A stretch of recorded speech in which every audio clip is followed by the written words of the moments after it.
Hello प्यारे बच्चों, आज हम कक्षा 8 वसंत भाग 3 के पाठ 6 भगवान के डाकिये नामक कविता का अध्ययन करेंगे। प्यारे बच्चों, इस चैप्टर का नाम जिस प्रकार से भगवान के डाकिये है और इसके राइटर्स रामधारी सिंह दिनकर जी हैं। भगवान के डाकिये में कवि रामधारी सिंह दिनकर जी ने पाठकों को प्राकृतिक उपादानों के माध्यम से प्रेम, समानता, विश्व बंधुत्व, एकता और भाईचारा का संदेश दिया है। कवि पक्षी और बादल, इन सबको भगवान का डाकिया माना गया है, जो बिना सीमाओं को माने हुए एक देश से दूसरे देश तक भगवान का संदेश सुनाते रहते हैं। उनके संदेश को साधारणतः मनुष्य नहीं समझ पाते हैं। भगवान के डाकिये के संदेश को साधारणतः मनुष्य क्या कर पाते हैं, नहीं समझ पाते हैं। पक्षी और बादल धरती के ही अंश हैं, वे मनुष्यों की तरह भेदभाव नहीं बरतते हैं। पक्षी अपने पंखों द्वारा एक देश के फूलों को क्या करता है, फूलों की सुगंध और पानी को दूसरे देश तक पहुंचाते हैं। मनुष्य तो केवल अनुमान लगाते रह जाते हैं, जबकि धरती का भाप एक देश से दूसरे देश में जाकर के बरसात के रूप में बरस जाता है। इन प्राकृतिक उपादानों के लिए एक संपूर्ण धरती अपना ही परिवार है। ये मनुष्य की तरह संकीर्ण विचार के नहीं होते हैं। ये ईश्वर का संदेश समस्त धरती पर प्रचार करते फिरते हैं। देशों की सीमाएं सिर्फ मनुष्यों के लिए हैं। भगवान के डाकिये पक्षी, बादल, पेड़ और पानी के लिए नहीं हैं। यानी देश की सीमाएं किसके लिए हैं, सिर्फ मनुष्यों के लिए हैं। ये भगवान के डाकिये किसको हम मानते हैं, पक्षी और बादल। भगवान के डाकिये पक्षी, बादल, पेड़ और पानी के लिए ये सब नहीं हैं। ये सीमाएं उनको नहीं बांध सकती हैं। उनके लिए तो समस्त जगत क्या है, अपना परिवार है। तो प्यारे बच्चों, सबसे पहले हम भगवान के डाकिये नामक कविता पाठ का आदर्श वाचन करेंगे। उसके बाद फिर इसके व्याख्यान और भावार्थ को देखते हैं। तो शुरू करते हैं प्यारे बच्चों। पक्षी और बादल। पक्षी और बादल ये भगवान के डाकिये हैं, जो एक महादेश से दूसरे महादेश को जाते हैं। हम तो समझ नहीं पाते, मगर इनकी लाई चिट्ठियाँ पेड़ पौधे, पानी और पहाड़ बाँचते हैं।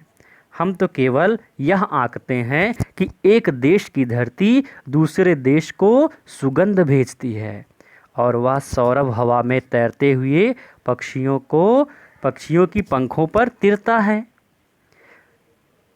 और एक देश का भाप दूसरे देश में पानी बन करके गिरता है।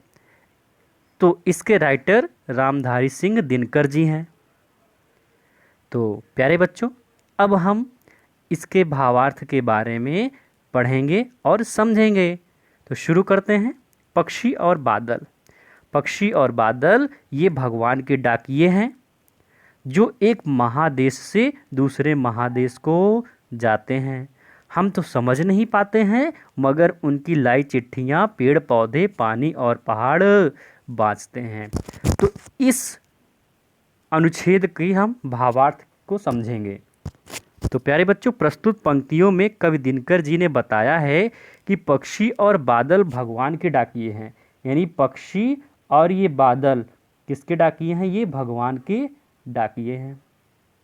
जिस प्रकार साधारणतः डाकिये किसी व्यक्ति का भेजा हुआ संदेश दूसरे व्यक्ति तक पहुंचाते हैं, उसी तरह बादल और पक्षी भी, कौन, बादल और पक्षी भी एक एक महादेश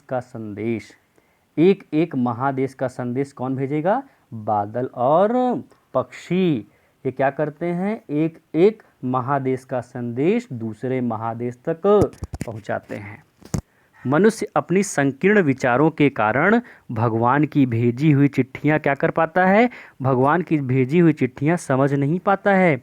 लेकिन पेड़ पौधे, पानी और पहाड़ उनके संदेशों को समझ पाते हैं और पूरे धरती को ईश्वर के भेजे हुए संदेश को क्या करते हैं, सुनाते हैं। तो इस पैराग्राफ में आशा है आपको कोई दिक्कत नहीं हुई होगी। अगले अनुच्छेद पर चलते हैं। हम तो केवल यह आंकते हैं कि एक देश की धरती दूसरे देश को सुगंध भेजती है, और एक देश की धरती क्या करती है, दूसरे देश को सुगंध भेजती है, और वह सौरभ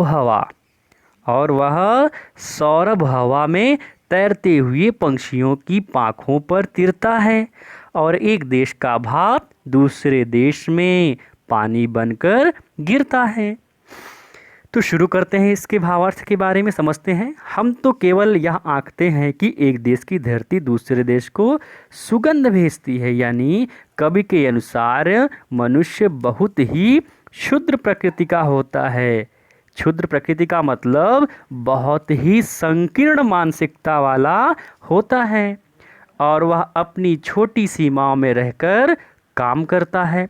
इसके विपरीत धरती पर व्याप्त फूलों की महक हवा में तैरती हुई पंछियों के पंखों पर सवार होकर एक देश से दूसरे देश पर फैलता रहता है। एक देश का भाप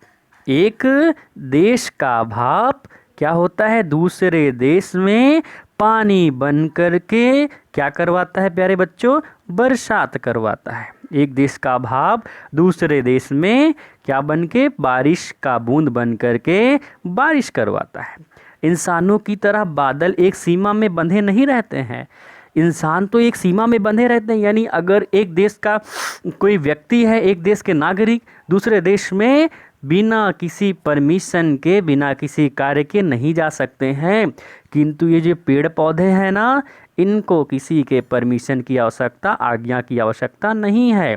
इंसानों की तरह बादल एक सीमा में बंधे नहीं रहते हैं और न ही अपने पराये का भेदभाव रखते हैं। पेड़, पानी, बादल और पहाड़ पूरी धरती को अपना घर समझते हैं। ये जो पेड़ पौधे हैं ना, पेड़, पानी, बादल और पहाड़, ये सब पूरी की पूरी धरती को क्या समझते हैं, अपना घर समझते हैं, और किसी भी प्रकार की संकीर्णता में न रहने का संदेश देते हैं। तो ये प्यारे बच्चों इस चैप्टर का, इस कविता का भावार्थ हो गया इस प्रकार से। प्यारे बच्चों, इसमें कुछ प्रश्न हैं, इन प्रश्नों को आपको घर से हल करके ले आना है। जहाँ पे आपको समस्या होगी आप कमेंट करिएगा, हम इसके उत्तर जरूर देंगे। कुछ प्रश्न हैं, जैसे कवि ने पक्षी और बादल को भगवान की डाकियों क्यों बताया है, क्योंकि हमने इस भावार्थ में सब स्पष्ट कर दिया है। फिर दूसरा प्रश्न है, पक्षी और बादल द्वारा लाई गई चिट्ठियों को कौन कौन पढ़ पाते हैं, सोच करके लिखना है आपको। किन पंक्तियों का भाव है, यानी उसमें कविता में आपके कौन सी पंक्ति का भाव है कि पक्षी और बादल प्रेम, सद्भाव, एकता का संदेश एक देश से दूसरे देश को भेजते हैं। प्रकृति देश देश में भेदभाव नहीं करती। एक देश से उठा हुआ बादल क्या करता है, दूसरे देश में बारिश बन के बरसता है। पक्षी और बादल की चिट्ठियों में पेड़, पौधे, पानी और पहाड़ क्या पढ़ पाते हैं, एक देश की धरती दूसरे देश को सुगंध भेजती है। इस कथन का भाव स्पष्ट कीजिए। तो ये सारे प्रश्नों के उत्तर आपको जल्द ही मिल जाएंगे। आप सबको आशा है भावार्थ अच्छे से समझ में आ गए होंगे, और ज़्यादा से ज़्यादा आप इसे लाइक करिए, इस चैनल को सब्सक्राइब करिए और शेयर कीजिए। धन्यवाद।